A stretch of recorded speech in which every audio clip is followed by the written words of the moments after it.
2018 au Palais de la Nation, le président de la République, Joseph Kabila Kabange, a reçu en audience une forte délégation du Conseil de sécurité des Nations Unies en mission à Kinshasa, capitale de la République démocratique du Congo.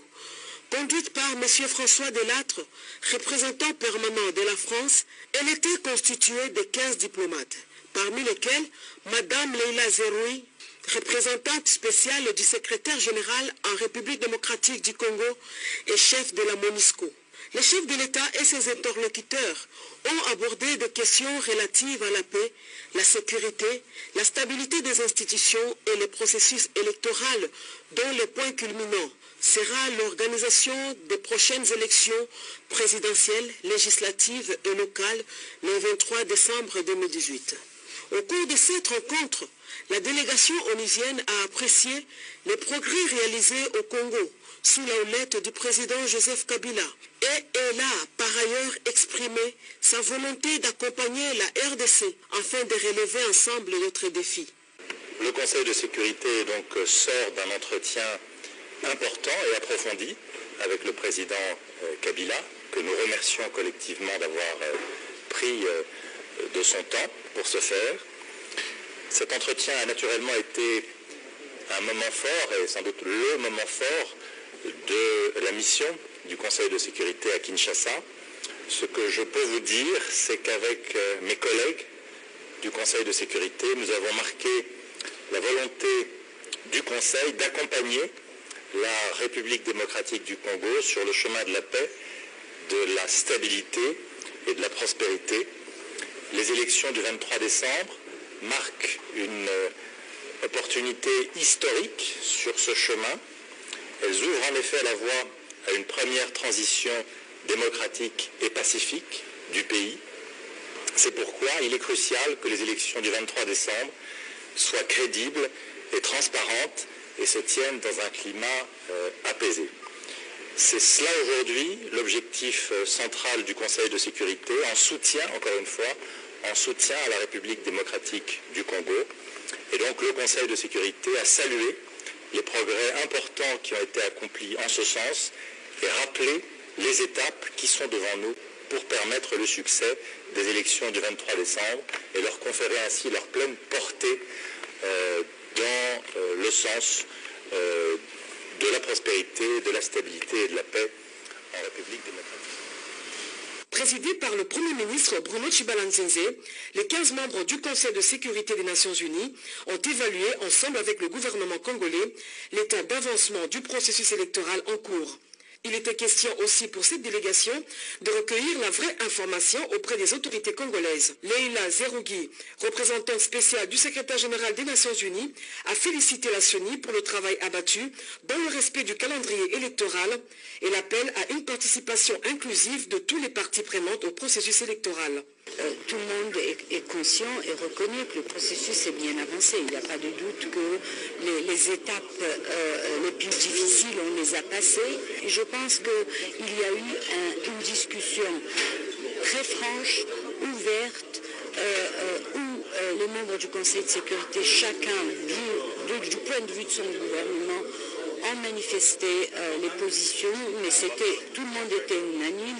Ils sont là avec un message très clair, appuyer le processus, accompagner le processus.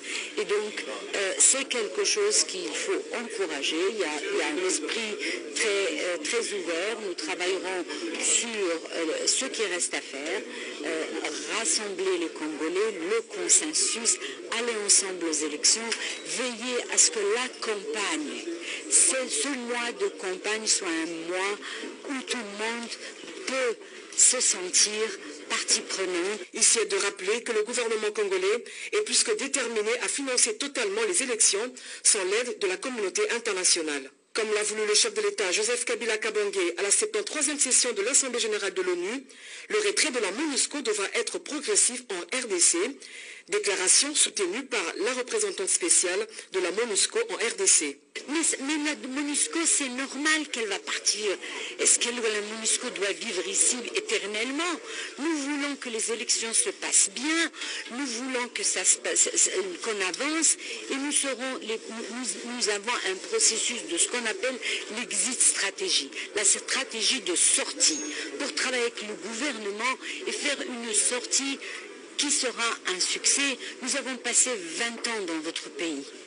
Il ne faut pas qu'on parte fâché, il faut qu'on parte ensemble parce que vous avez réussi, parce que vous avez la paix, parce que vous avez finalisé le processus que vous êtes en train de mener et que, oui, on doit partir. Il n'y a aucun problème. Il ne reste qu'à connaître le plan du retrait devant la délégation du Conseil de sécurité de l'ONU. Corneille Nangaa Yobelu, président de la Commission électorale nationale indépendante, a réaffirmé la détermination du gouvernement à autofinancer les élections en République démocratique du Congo. Plus de 2 heures, le président de la CENI a expliqué les avancées significatives du processus électoral. En même temps, c'était l'occasion de dire que le gouvernement de la République a pris l'option de ne pas solliciter d'autres appuis financiers et logistiques des partenaires.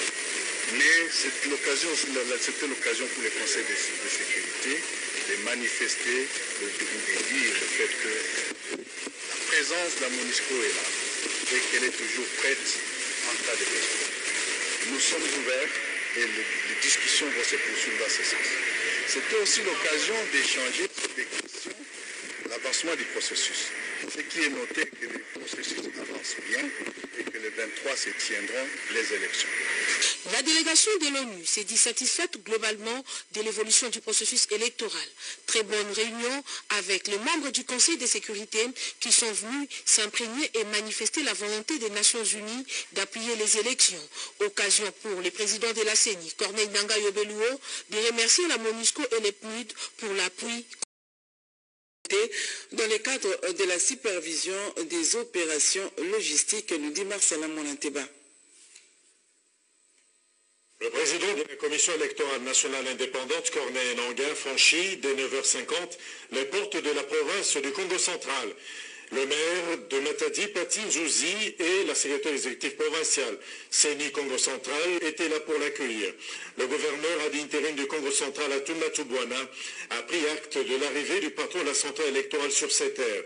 Au cours de la réunion du comité provincial de sécurité qui s'en est suivi, le patron de la centrale électorale a remercié l'exécutif provincial pour la meilleure prise en charge de la sécurisation du processus électoral dans cette partie du territoire. Le gouverneur ad intérim du Congo central a eu l'aimabilité d'accompagner le président de la CENI au port international de Matadi pour la réception officielle de 20 premiers containers de machines à voter en provenance de la Corée du Sud. Le président de la CENI explique l'événement. Ici, on vient de recevoir les 20 premiers containers contenant les machines à voter. Elles partent de la Corée. Et ce qui est intéressant, c'est que l'usine, chaque machine est dédiée dans les cas d'espèce. On a fait les contrôles de qualité, on a conditionné, on a fait la palettisation, en indiquant bien entendu le port d'entrée international en République démocratique. Dans les cas d'espèce, nous sommes ici, nous avons affaire aux machines à voter qui passent par le port de Matadi au peuple de Kinshasa.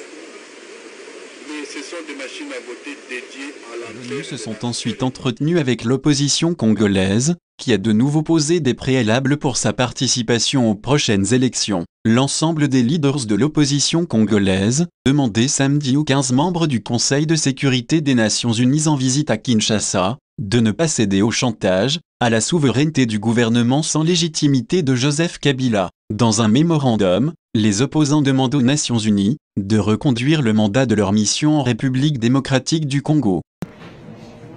C'était pour évaluer le processus électoral à 80 jours de la tenue des 3 scrutins combinés.